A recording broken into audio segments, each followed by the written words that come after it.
Hello, this is Solomon Davis, Right Side Trader. Today is February 24th, 2024, and this is my weekly market review where I'm reviewing the NASDAQ 100, that's QQQ, on a quarterly chart, monthly chart, weekly chart, and a daily chart. This is all for educational purposes only, no trade recommendation, because as we all know, trading is risky. You can lose money at trading.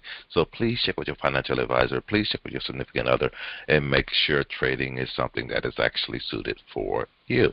All right, let's jump right over to the charts and get going here. All right, on the quarterly chart, we still see it in green. We're still below a yearly R1. And we're still making highs. We're still at highs. So I see this thing to continue to go up. And nothing's to slow it down until we get to that R1 level, in my opinion. Let's go ahead and go down to the monthly chart. On the monthly chart, we're seeing pretty much the same thing, where I thought it might have slowed down a little bit. We have kind of like slowed down a little bit, I would say, crossing that R1 on these quarterly pivots. We are still above the 10 or 9 moving average, and we are still in a bull market. So again, I do not see us slowing down.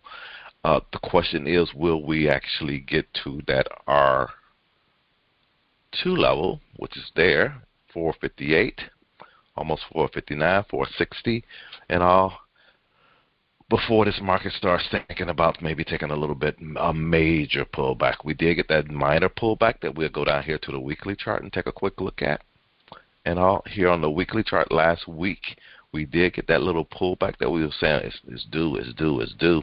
You know, we did get a little one, but again, that might have been just loading up for the earnings that were coming up this past week to get a better price. And as you can see, this week we actually made another new high.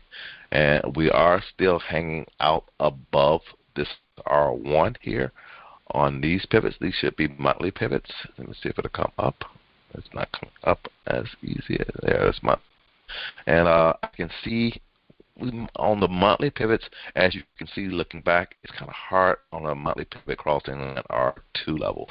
So I don't know if we're going to actually get that high, but I do expect us to go a little bit higher this month. And so that's what I see there. Let's go down to a daily chart. And on the daily chart, we can see we saw that we was expecting that little bit of a pullback. We had got a drop the previous week before. But then here last week, you know, first day of the month, first day of the week was actually President's Day. Then we opened up. We had this bearish pattern on the Friday close of last week, the previous week before. And we did get our follow through on that, and we came all the way down to our support 1 level, went below that support 1 level. Then on this day, the day before the earnings report, we had, you know, this pattern looking here, and with this doji down here, this hammer down here, and then we had a gap up on the NVIDIA earnings. This is what actually probably caused, this is the majority of what things that probably caused this gap here in the market and all. And we ended up getting right back up to an R1 level, slowed down at that R1 level on the weekly pivots, and ended up closing below an R1 on the weekly pivots.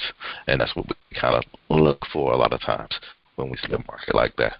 And that's all I really want to share at this time. This is Solomon, Right Side Trader. Hope you guys had a great week, having a great weekend, and I'll talk to you next week. Have a good one. Bye.